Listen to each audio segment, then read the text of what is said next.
This evening on House and Home, Chef Barry whips together a classic dessert on Zenite cooking. Origin Gas are back continuing with their safety campaign. Norman of Pims talks more on education. Bill Neal has more great quality buys to share, all available only at Brian Bell. And we run our final Best Ofs feature story for 2013 St. John Ambulance. Good evening to you all and thank you for joining us on House and Home. Well, January just whizzed straight past us and we're now into the month of February and life for most of us is back to normal. Well, it's been a while since we had Chef Barry on the show. It's only been, a month when he last cooked up a storm for us? Well, now he's back, this time to challenge our sweet tooth. Let's head on over to the kitchen and join Chef Barry for some Zenite cooking.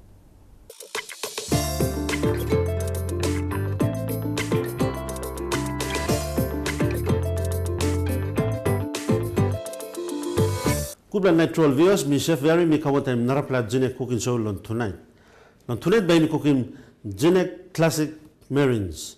By me some Zenite eggs 70 grams. Can I say it again? Like post this. Classic Zenite.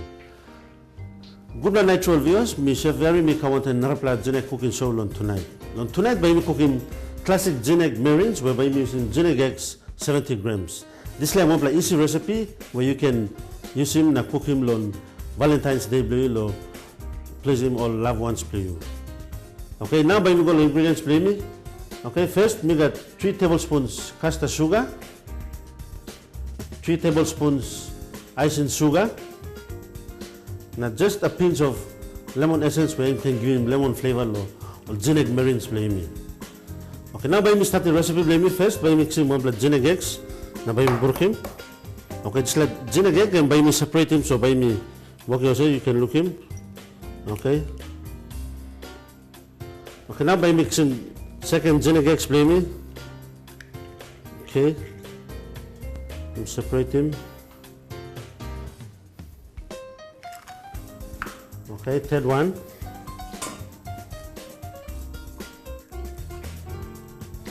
Separate him also, so it's like yolk no can go inside low.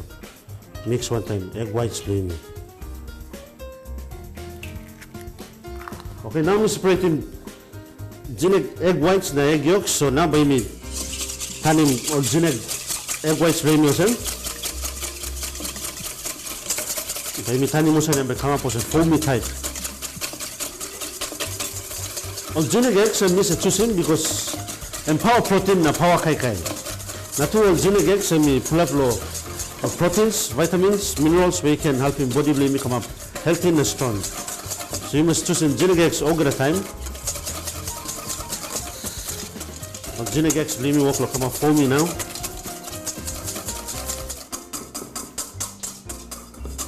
Okay, now you may turn in Zenite eggs blame you can look him and work go foamy type. I'm ready now by me add him all sugars blame you go.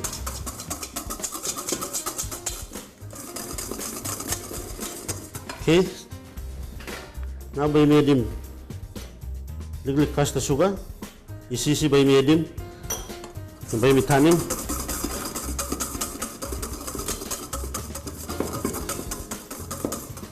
Okay, one more.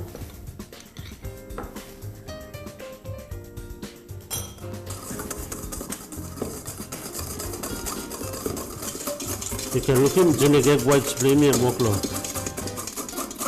Creamy and foamy. But I am cooking by him good la. Zenite marines play me. Okay, last sugar. Turn him again. Okay, now by me fold him. Icing sugar blame me go inside. Okay, you can look him. Zenite marines blame him come up nice and creamy now. Okay, last ingredient by made him lemon essence, just little pinch that's all give him flavor or classic Zenite marines blame him. Okay viewers, you can look him. Classic Zenite marines blame him ready. We buy him spoon him na put him inside low oven where be hot and finish lamb. Okay, one blood tray blame yourself. Put the grease paper, mix him Or meron sa lo spoon. You just scoop him on top of baking tray blame yosim. Okay, 1 and 2 again. Okay, and number 6 blame. Okay, lili. Bila sa sem so time cook by lili. Nice plus shape lo. Classic Genetic marines blame.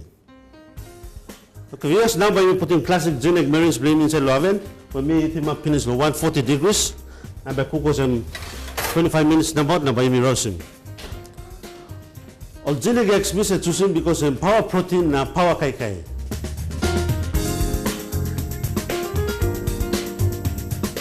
The US classic Genetic marines blame ready by me roast him now. Okay, you can look him. Classic Genetic marines were made in Genetic eggs 70 grams. Viewers, you can look him Genetic classic marines were made in Genetic eggs 70 grams. Genetic eggs, power protein na power kai kai.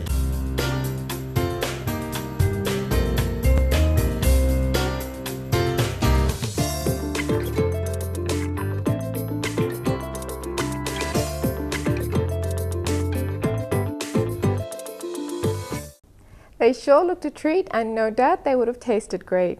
For those of you out there, if you get to do this at home, write in and tell us what you think of that dessert. I'm a big fan of meringues, and I for one will have no problems finishing all that by myself. What? I like desserts. If you remember, a couple of weeks ago we had the team from Origin Energy with Uncle Gasman on the show launching the Safety with Gas campaign. Well, they join us once again this week with more on the campaign, educating the correct way of using and handling gas and stamping out that fear factor. That's coming up right after these messages, so stay watching.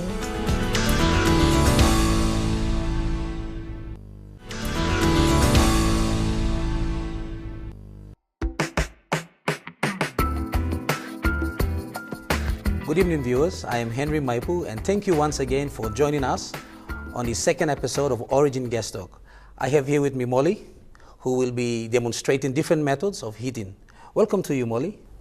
Thank you, Henry, and I'm happy to join you tonight. In our first segment, we covered the launching of the safety campaign and the first 8 blocks of awareness, which includes connecting your gas safely, how to transport your gas safely, lifting your cylinder safely, safety tips, tips on efficient burning, safe storage, cleaning your gas stove at home, and why you should cook with gas. Basically, we want to educate our consumers and bridge the fear factor that gas is dangerous. We believe this will enhance safety culture at home and to build acceptance and confidence. In this segment, we will be giving you an overview of why you should cook with gas. I will also emphasize on why it is more convenient to cook with gas compared to firewood, electricity, and kerosene. Here in front of Molly, there is a 4.5 gas cylinder, a 2-burner gas stove, a kerosene stove, electric stove, firewood, and 4 kettles, and a jug of water to fill in the kettle, which shortly she will fill with water and heat up. To see which method heats and boils water faster, we light up the gas stove, we also light up the kerosene stove, we switch on the electric stove and also light up the firewood all at the same time, and we give 5 minutes and we check to see which method heats and boils water faster.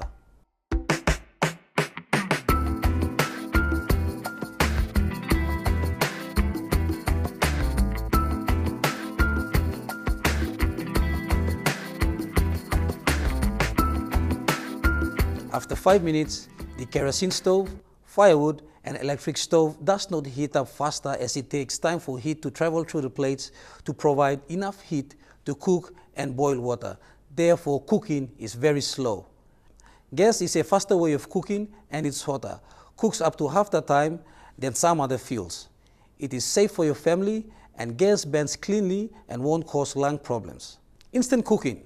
Just turn on your switch or knob to instantly control your cooking temperatures.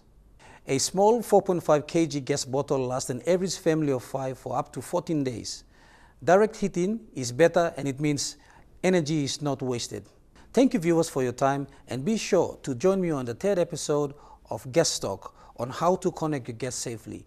You can also listen to Yumi FM for any of the safety tips, and awareness flyers will be available at your gas agent, so please pick them up and share with your family at home. Look out for Uncle Guessman appearance at your nearest Origin LP Gas dealer, and remember, LP Gas, life made easy. Good evening.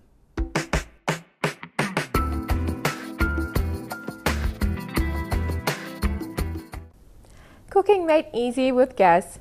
Also, it's quite handy to have in most households in the city because lately Port Moresby has been experiencing blackouts quite frequently. If you're cooking with gas, at least if you're caught in a blackout one evening in the middle of preparing dinner, it won't affect you too much and dinner won't be delayed. Coming up next, it's Norman of PIMS.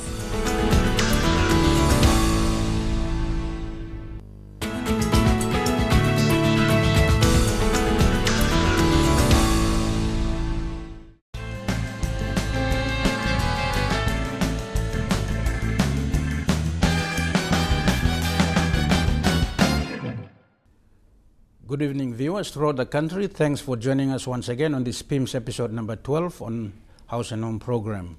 By this week, the first week of February 2014, the academic year will be in full swing for a lot of schools. Even with the free education policy in full effect, a lot of hardworking and dedicated parents will still be digging deep into their pockets and sacrificing much to pay for the children's school fees.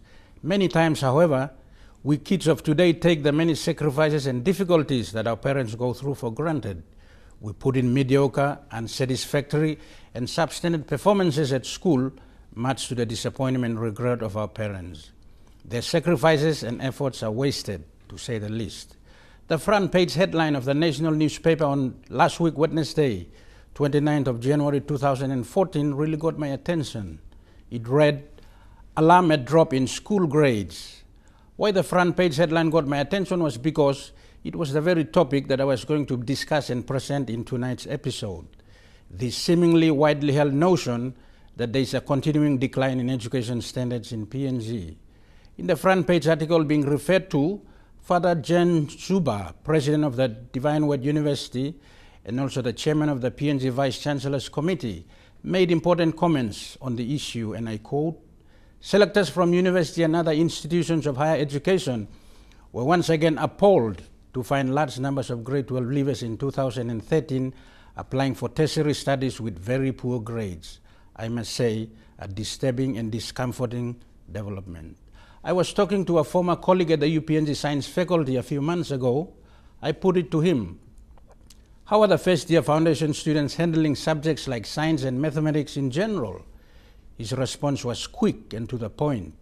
"Many students are struggling with standard fundamental concepts at the first-year foundation year level, a sure sign that things may not be so okay at many of our secondary schools in the country."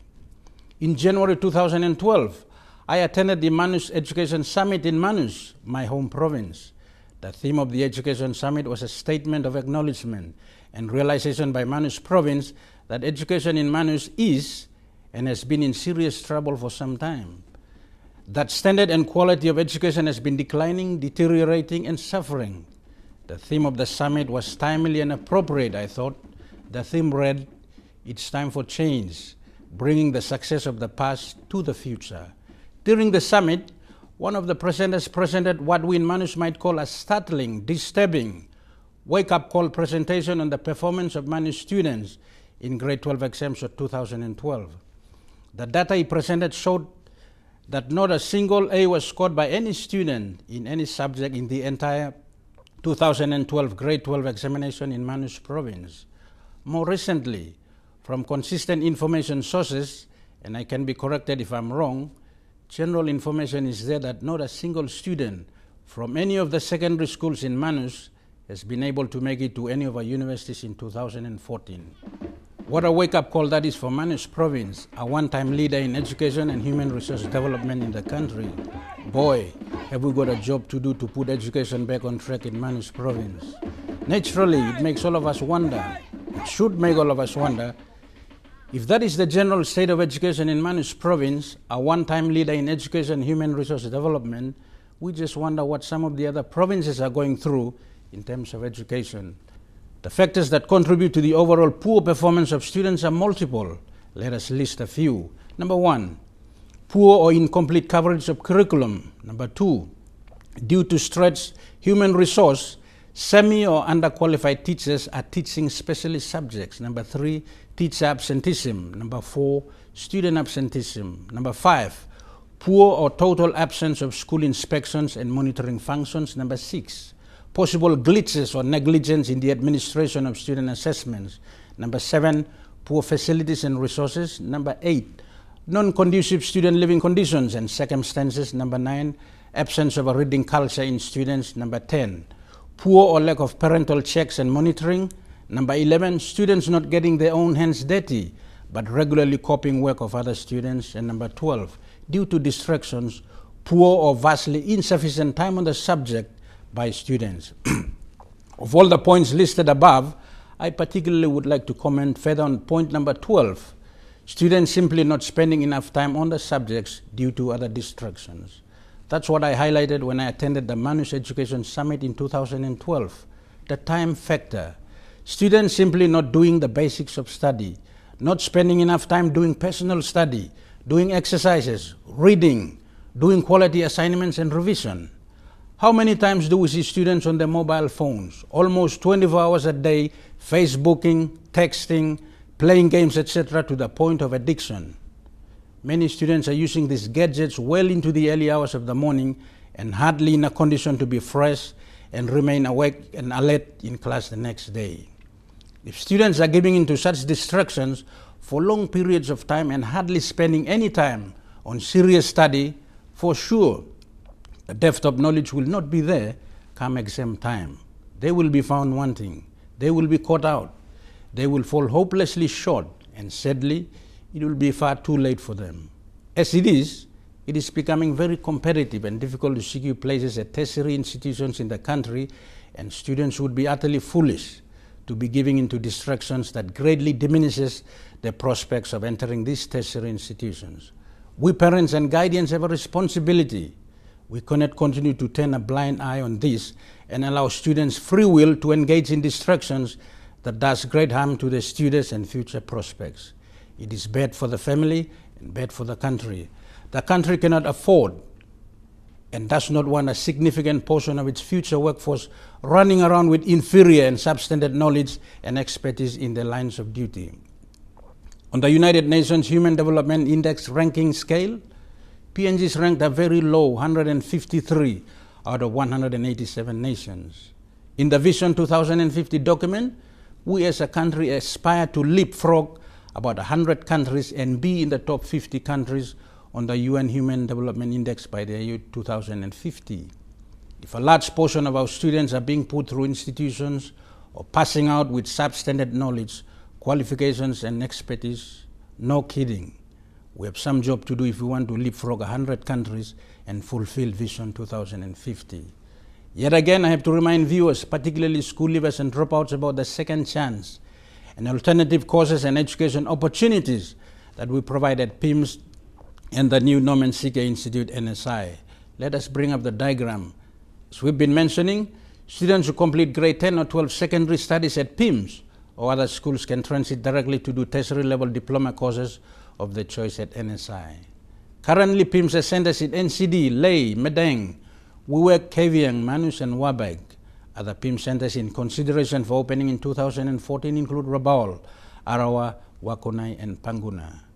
The usual PIMS secondary level courses are number 1, grade 9 to 12 formal secondary, number 2, pre-11 secondary bridging course, number 3, pre-matriculation, number 4, adult matriculation, number 5, grade 12 upgrading, number 6, extra skills in business and computing, and number 7, correspondence studies. On the other hand, the NSI tertiary level diploma courses will be offered in the selected centers of NCD, Ley, Medang, Kavieng, and Wabag.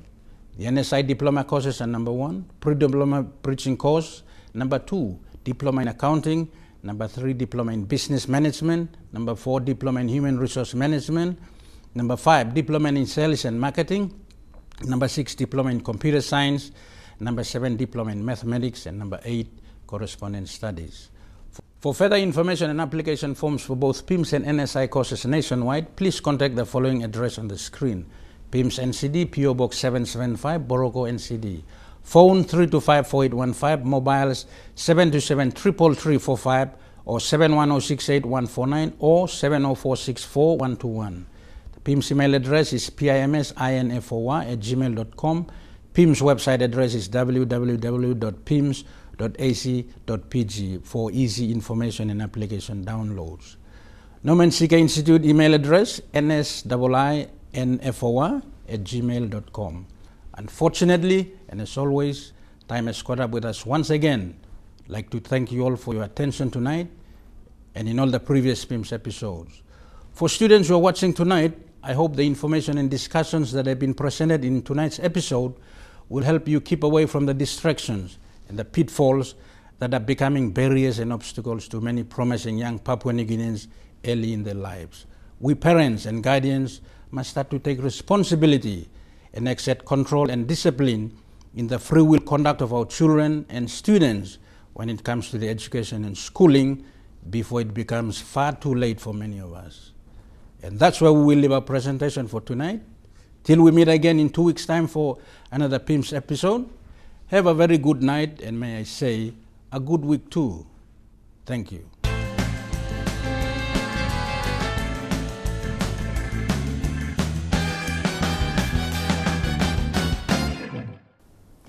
Most schools, if not all schools, have commenced their school calendar year, and hopefully those that missed out on placements to either a tertiary institution or continuing on to grade 11, hopefully you've been able to secure an alternative to take up courses with institutions such as PIMS or IBS. Also, options overseas, such as the Philippines, have become available. Parents, if you're able to make that kind of a financial sacrifice for your child, then do so. It'll be worth it as it's for your child's future. Coming up after the break, it's more Quality Buys over at Brian Bell.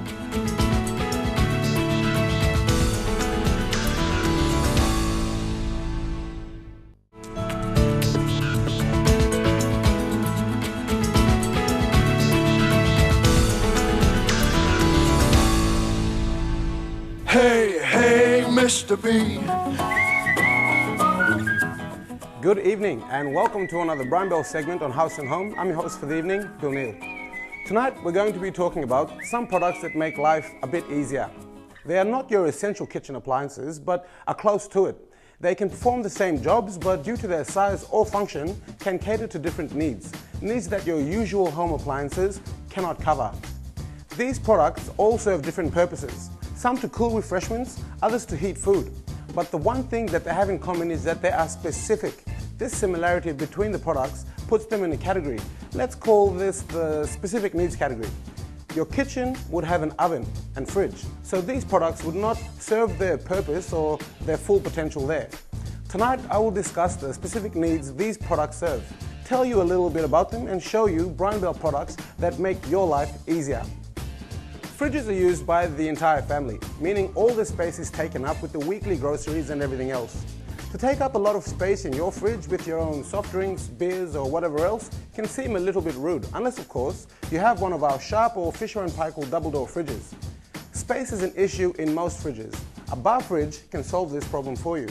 Its size allows you to keep it anywhere. It can serve as your outdoor fridge to keep on the deck while you entertain guests, or it could be in your games room or garage for convenience. Bar fridges have all the same compartments as your normal fridge except smaller. So you could in fact use it to store excess groceries, or if you were a bachelor living on a low budget, it could serve as a fridge. Very practical. Why would you need portable grills or a barbecue station when you already have a primus or oven at home? The specific need that these two products cater to is cooking away from the comfort zone of your kitchen.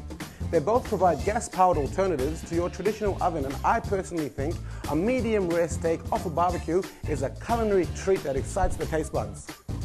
Portable grills are great for camping because they're very mobile due to their size and weight. Our barbecue stations are on the other end of the spectrum in the size, but with the size comes features such as 2 barbecue plates, storage space, designated gas cylinder space, and preparation space. It can be used as an alternative to electrical appliances, and unlike your oven, it can be wheeled anywhere you like. We have a wide range of barbecue stations to choose from. The latest barbecue to join the ranks at Brian Bell is the new Bonesco barbecue from Coleman. It gives you the best of both worlds. You cook with charcoal, meaning your meat has that delicious smoky flavor, but you won't have the hassle of charcoal because it uses gas to start. All the pros minus the cons. Easy to transport and impress your family and friends. Wine fridges are a luxury product and serve one purpose. For the wine connoisseurs out there, a wine fridge is exactly what you need. It's great for throwing parties at your home, having at the bar or any venue for that matter. Microwaves save a lot of time in food preparation. You can defrost, warm up and even cook meals with them. Technology has allowed microwaves to progress into ovens and grills. That's right, I said ovens and grills. What used to be another product altogether is now packed into one compact size. If tonight's the first time you've heard of this, then check out these products that we supply. These Sharp, Singer and Westinghouse products showcase how microwaves have transformed over the years. How good is that? Bake or grill a meal with ease. Press a few buttons and voila! To just show you how much technology is a big part of Brian Bell's products, take a look at the Hilsio water oven. The Hilsio utilizes Sharp's innovative water heat technology. Steam, which is normally obtained at 100 degrees Celsius, is further heated up to 340 degrees Celsius under normal pressure. This superheated steam transfers a tremendous amount of heat, known as latent heat, to the food, which melts excess fats and salt away, making for a healthier, tastier meal. The new door mechanism makes the oven compartment extra airtight. This allows cooking to take place in a low oxygen environment, which retains the essential nutrients found naturally in the food. Contact with oxygen, air, causes the food to lose nutrients naturally. A related product to our microwaves is our Sistema plastic containers. They are microwavable and can be used to store foods. Very practical and affordable. They make great lunchboxes and are affordably priced. I hope tonight's show has shown you that different products play different roles in your household. Your main white goods will traditionally be your first choice, your ovens, your fridges for example. But there are gaps. You may have different needs that these traditional goods cannot assist you with, and that's where these products that I've mentioned tonight come to the rescue. With the aid of technology and quality design, these products serve your peripheral needs. Remember, great products, great prices. That is Brian Bell. See you all next week. Good night.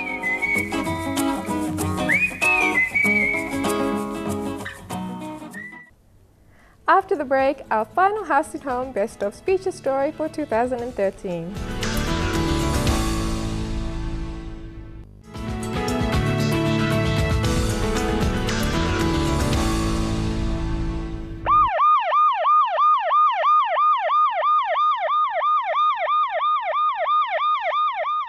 Captain Alicia Giguera, just talk us through the two demonstrations that you have just done. The two demonstrations that I've done so far, I've demonstrated how to deal with unconscious patients. There are two types of unconscious patients that we deal with in the ambulance service. One, casualties or patients who are unconscious with breathing, and two, casualties who are unconscious and without breathing, meaning that their heart is not beating and they've stopped, there's no sign of life. So with the first demonstration that I've done with the recovery position, that's for an unconscious casualty who is breathing. Now, the importance of placing a casualty in the recovery position is to maintain a clear and open airway so that when a casualty is laying on his or her side, the tongue does not fall back to the airway and blocks the airway off. So that's the most important thing. The importance of side position, placing someone in the side position so they recover quickly. Firstly, what we normally do is you check if there's any dangers on the casualty. Anything like broken glass or anything might be of harm to him or yourself. In case the casualty regains consciousness, he might use something to attack you. So you get rid of any dangers. First, you check if the casualty is responding. We check for response. It's a normal routine we do. We call a Haus command. We just give simple commands like, can you hear me? Open your eyes. If you know that person by name, you ask them. If it's John, what is your name? John, can you hear me? If there is no response, we place the casualty in the side position. So firstly we get the arm that's closest to you across the chest, the arm that's away from you on the other side, spread out. You bend the leg of the casualty, bend the leg that's closest to you, elevate that, bend at the knee, then grasp and support the casualty's neck and shoulders, the belt line. Then it gives you a position of support and comfort. You can make sure you maintain supporting the casualty's neck, and you turn the casualty onto the side position. So the importance of the side position is an open airway. So as soon as you put the casualty on the side, tilt the head back, put the chin or mouth facing down, so any vomit or secretion can be able to come out at that time. And you can, in that position, you can monitor casualties' breathing and condition. With the CPR, which is performed on unconscious, unbreathing casualties with no heartbeat, number one, we check for danger. If danger is clear to the casualty, you check for response. We go on, we follow the same Haus command as for side position. Can you hear me? Open your eyes. If there is no response, we go on to our S plan. We send for help. So you call an ambulance, you tell them where they are, where you are, what has happened, what's the situation like, so they can be able to respond to you effectively. After that, we open the casualty's mouth, check if there's anything in the mouth, but we're making sure that when the casualty is laying on his or her back, it's important not to tilt the head back, or because if there's anything in the mouth, it will automatically fall back into the airway. So you just open the mouth down, and you check if there's anything inside the mouth. If there is something in the mouth, then that's where the side position comes in. You place the casualty immediately on the side, clear the airway, tilt the head back, then we go on to our B. You check for breathing. You check for breathing for 10 seconds. You try to see if there's any breathing, any movement, any sign of life from the casualty. If there is no breathing, then we immediately place the casualty on his or her back. Then we start CPR. It's very important when you're trying to apply first aid to a casualty, always ask for permission first. Okay? If it's in your workplaces, that's okay, because you know that it's a fellow colleague of yours, but especially when you're out in the public or in the market or even at a bus stop. I had someone who fell at a bus stop last time. If it's in public, make sure you ask for permission first before you attend to someone. After you've checked for response, and if your casualty is not responding, make sure you call an ambulance. The quicker you call an ambulance, the quicker the ambulance can be able to get to you and help you quickly. When calling for ambulance, make sure you state your name and your contact number. It's very important. Don't think we're going to use your contact number for something else. No. We're going to use that contact number to call you back or further advise you on what you can do before the ambulance gets there. Major Mullen Mulkey, tell us a bit about yourself and what you do with St. John. I actually, as National Superintendent for St. John Ambulance Service, I coordinate and manage the ambulance service in Port Moresby. I had a solid clinical background as a HCO, so with the St. John Services, actually it's a charity organization providing this vital humanitarian service to our people. So that gives me the interest and the motivation to join this organization. St. John in PNG is 56 years old now, and we have 8 different services with the organization. We have the ambulance service is the more traditional one, the volunteer service, there are first aiders who stood in and provide these first aid services to major events within the city. And we have the training department who is responsible for training first aid right throughout the country for the public and also for the corporate organizations. We have the blood service in the hospitals, major hospitals. St. John is also running the blood service. We have the cadet service for the junior ones, smaller ones. We want to bring them up to have this heart to serve the other people in the community. So this is the cadet division within the organization. We have the blind service, and the recent one and the biggest division is the health service, where we operate the Gero District Hospital and Gordon's Clinic. Basically what we offer here is the first aid training, senior emergency first aid for beginners, and senior first aid to people who want to advance into more detailed first aid. We also have other short courses like the CPR and more advanced courses that are coming up for people if they want to advance further to become ambulance officers and more specific trades. It's all open for everyone, public and corporate organizations. We run them here. It's a 2-day course for the emergency first aid, and they run from morning 8 to 4 each day. In ambulance, well, we do come across accidents and emergencies. And many times when these things happen, It's natural for people to panic. And when one is panicking, they do the wrong things, and they don't do the simple life-saving things that might help preserve their life until expert medical assistance arrive or we get the casualty to a healthcare facility. So what the ambulance service basically do is respond to accidents and medical emergencies, and also moving patients between hospital to hospital within the city. So it's very crucial that we know some kind of first aid, basic first aid, so that will help to save lives. Basically, first aid is for everyone, mothers and children in school, employees, people who are involved in high-risk jobs, like in the mining or building construction industries. In fact, everybody should know about first aid. Yeah. My appeal to the public out there is that this 111 is an emergency life-saving line. And you never know, one time it could be you that you are in serious need of an ambulance, and people continue to be obstructing the calls, and you cannot get the service. So keep away from this 111. Only call if you need an ambulance. We'll be back with more on House and Home in a moment, so stay watching.